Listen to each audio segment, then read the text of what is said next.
Hello दोस्तों, मेरे YouTube channel में आपका स्वागत है। दोस्तों, कुछ समय से मैं क्या है लॉ ऑफ अट्रैक्शन की बुक्स पढ़ रही हूँ और उसके वीडियोस देख रही हूँ, नॉलेज लेने की कोशिश कर रही हूँ, क्योंकि ना ये कहीं ना कहीं काम करता है। तो मुझे भी लगा कि मैं इसको ट्राई करके देखती हूँ, पढ़ती हूँ, इसके बारे में नॉलेज लेना शुरू करती हूँ कि ये वाकई काम करता है, इसकी काम करने की गति क्या है, ये किस प्रकार काम करता है, ये सारी नॉलेज मैं ले रही हूँ। और जब तक मुझे एग्जैक्ट नहीं लगने लगेगा कि हाँ ये चीज़ इस तरह से होती है, ये चीज़ इस तरह से होती है, जिस दिन मुझे लगने लगा ना कि ये आपके साथ शेयर करने वाली चीज़ है, वही मैं आपके साथ शेयर कर रही हूँ। और जैसे जैसे मुझे नॉलेज होती जा रही है वैसे वैसे मैं आपके साथ अपनी नॉलेज शेयर कर रही हूँ। देखिए, आकर्षण का नियम क्या होता है, इसमें हम देख लेते हैं कि और इसको किस तरह से यूज़ करते हैं। जनरली लोगों को क्या होता है, इस नियम को, पहली बात तो ज़्यादातर लोग इस नियम को जानते ही नहीं है। देख, लॉ ऑफ अट्रैक्शन एक ऐसा नियम होता है, आप चाहे जाने या ना जाने, माने या ना माने, ये काम करता है। जैसे अच्छा एक चीज बताइए, ग्रेविटी का लॉ है तो वो लॉ है तो है ना, उसको आप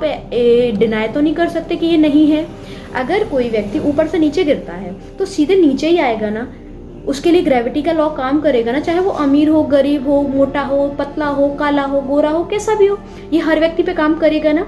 इसी तरह से लॉ ऑफ अट्रैक्शन होता है, आकर्षण का नियम, जो हर व्यक्ति पर काम एक ही तरीके से करता है। ठीक है, आकर्षण के नियम के अनुसार आप अपने जीवन में पॉजिटिव और नेगेटिव चीजों को अपने विचारों और कर्मों से अपनी ओर आकर्षित कर सकते हैं। यह इस सिद्धांत पर आधारित है कि सब कुछ ऊर्जा से निर्मित है, इसलिए जिस प्रकार की ऊर्जा आप बाहर छोड़ेंगे वही आपके पास वापस लौटेगी। अगर आप ब्रह्मांड को अपनी इच्छाएं बताने के लिए आकर्षण के नियमों का इस्तेमाल करने के लिए तैयार हैं, तब पॉजिटिव माइंडसेट का निर्माण करके शुरुआत करिए। उसके बाद अपने लक्ष्यों के लिए कर्म करिए और असफलताओं का सामना अच्छे एटीट्यूड के साथ करिए। देखिए, अगर आपको असफलता मिल भी रही है ना, कोई बात नहीं है, उसको इग्नोर करिए और एक पॉजिटिव एटीट्यूड के साथ उसका स्वागत करिए। कोई बात नहीं, क्या हो गया, असफलता हो गई तो सीखेंगे ना आप उससे कुछ ना कुछ। ऐसा तो नहीं है कि आपको कुछ सीखने को नहीं मिल रहा है। पॉजिटिव माइंडसेट बनाना, आप अपने जीवन में क्या चाहते हैं उस पर फोकस करिए, ना कि उस पर जो आपके पास नहीं है। अपनी पुरानी टूटी हुई कार के बारे में मत सोचिए, उसकी जगह कल्पना करिए कि आप नई कार चला रहे हैं। इस पर फोकस उस पर जाता है जो आप अपने जीवन में लाना चाहते हैं, बजाय उसके जिसे आप अपने जीवन से हटाना चाहते हैं। इससे ब्रह्मांड को एक संदेश जाता है कि आप चाहते हैं कि आपकी आशा अच्छी चीज़ों के आपके पास होने की है। इसके पीछे विचार यह है कि आप जिस बारे में सोच रहे हैं वही आप अपने जीवन में चाहते हैं। इसलिए अगर आप सोचते हैं कि काश मेरे पास ऐसी कार होती जो बार बार न बिगड़ती, तब भी आप अपनी पुरानी कार पर ही फोकस कर रहे हैं, नई पर नहीं। दूसरे उदाहरण के रूप में, अपने मन में बजाय यह सोचने की कि मुझे आशा है कि मैं इस सेमेस्टर में फेल नहीं होऊंगा, सोचिए मैं अच्छे ग्रेड पाने के लिए पढ़ाई कर रहा हूँ और मुझे अच्छे ग्रेड मिलेंगे ही। देखिए, जब भी आप नेगेटिव चीज़ों को बोलते हैं ना, तो आपका नेगेटिव एटीट्यूड हो जाता है, और जब आप पॉजिटिव एटीट्यूड बोलते हैं, पॉजिटिव एटीट्यूड के साथ बात करते हैं, तो आपके विचार, आपकी थॉट्स पॉजिटिव हो जाती हैं। इसके बाद आगे आता है पॉजिटिव टर्म्स में अपनी इच्छाओं को कहिए।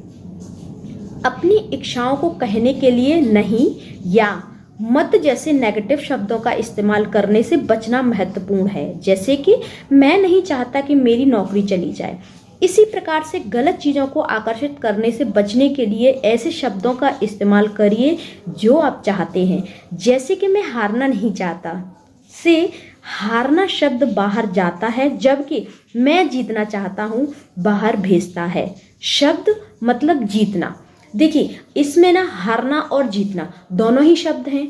आप अगर ये बोलें कि मैं हार जाऊंगा, अरे ये क्यों बोल रहे हैं, आप ये बोलिए ना मैं जीत जाऊंगा, मैं हार नहीं सकता, मैं जीतूंगा, 101% मैं जीतूंगा। तो ये आप पॉजिटिव फ्रिक्वेंसी आप ब्रह्मांड को भेज रहे हैं।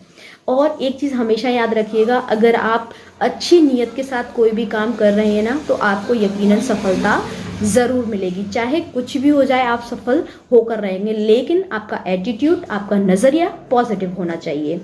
उसके बाद आकर्षण का नियम कहता है कि ये यूनिवर्स या ब्रह्मांड आपके द्वारा इस्तेमाल किए जाने वाले शब्दों को पकड़ता है, ना कि उनके पीछे के इरादे को। इसका मतलब है उधार नहीं को यूनिवर्स उधार पकड़ेगा। उसको नहीं, ना, मत ऐसे शब्द समझ में नहीं आते, इसलिए आप हमेशा पॉजिटिव एटीट्यूड के साथ ही अपने शब्दों पर, अपनी वाइब्रेशन पर गौर करें और उसी प्रकार से बोलें। आई होप आपको वीडियो पसंद आया होगा। हंसते रहिए, मुस्कुराते रहिए और दूसरे को मुस्कुराने की वजह देते रहिए। Thank you, thanks for watching.